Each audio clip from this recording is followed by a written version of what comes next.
PCl5 एक regular trigonal bi pyramidal geometry देगा।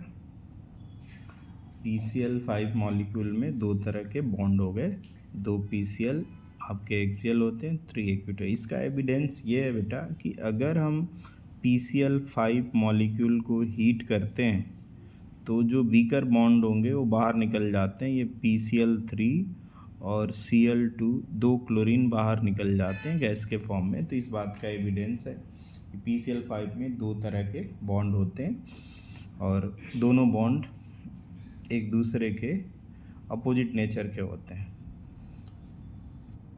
हमारे पास दूसरा मॉलिक्यूल है जो SF4 मॉलिक्यूल है।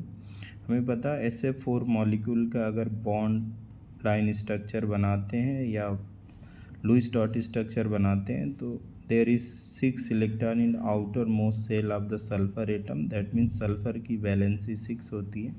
तो एक हम अगर ये बॉन्ड लाइन स्ट्रक्चर बनाएंगे तो हमारे पास Y मतलब नंबर ऑफ हाइब्रिड ऑर्बिटल जो आएंगी, नंबर ऑफ सिग्मा, हमारे पास 4 सिग्मा बॉन्ड आ रहे हैं और एक लोन पेयर आ रहा है। टोटल आपका हो गया 5 और 5 हाइब्रिड ऑर्बिटल का मतलब होता है sp3 डिहाइब्रिडाइजेशन इसमें होगा और trigonal bi pyramidal geometry SF4 molecule में होगी। बट हमारे पास एक प्रॉब्लम है कि अगर हम इसको ट्राइगोनल बाई पिरामिडल ज्योमेट्री बनाते हैं तो हमारे पास दो पोजीशन है, सल्फ़र सेंटर में होगा और दो बॉन्ड एक्सियल होते हैं और 3 बॉन्ड इक्वेटोरियल होते हैं। तो मेजर इशू है कि हम लोन पेयर को इक्वेटोरियल पे रखें या एक्सियल पे रखें।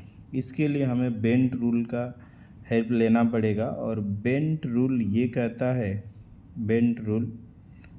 है कि अगर किसी हाइब्रिड ऑर्बिटल में बॉन्ड पेयर और लोन पेयर दोनों आते हैं तो रेगुलर ज्योमेट्री तो होगी नहीं, और जो लोन पेयर होगा हमेशा वहाँ रहना चाहेगा। Lone pair always stay in those hybrid orbital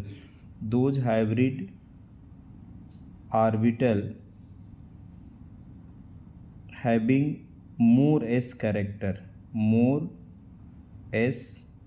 character, ये वहाँ रहना चाहेगा। सिंपल बात ये है कि लोन पेयर हमेशा न्यूक्लियस के करीब रहना चाहता, मतलब एस ऑर्बिटल में रहना चाहता। और हमें पता है जैसे कि sp3 डिहाइब्रिडाइजेशन जो होता है this is the combination of sp2 और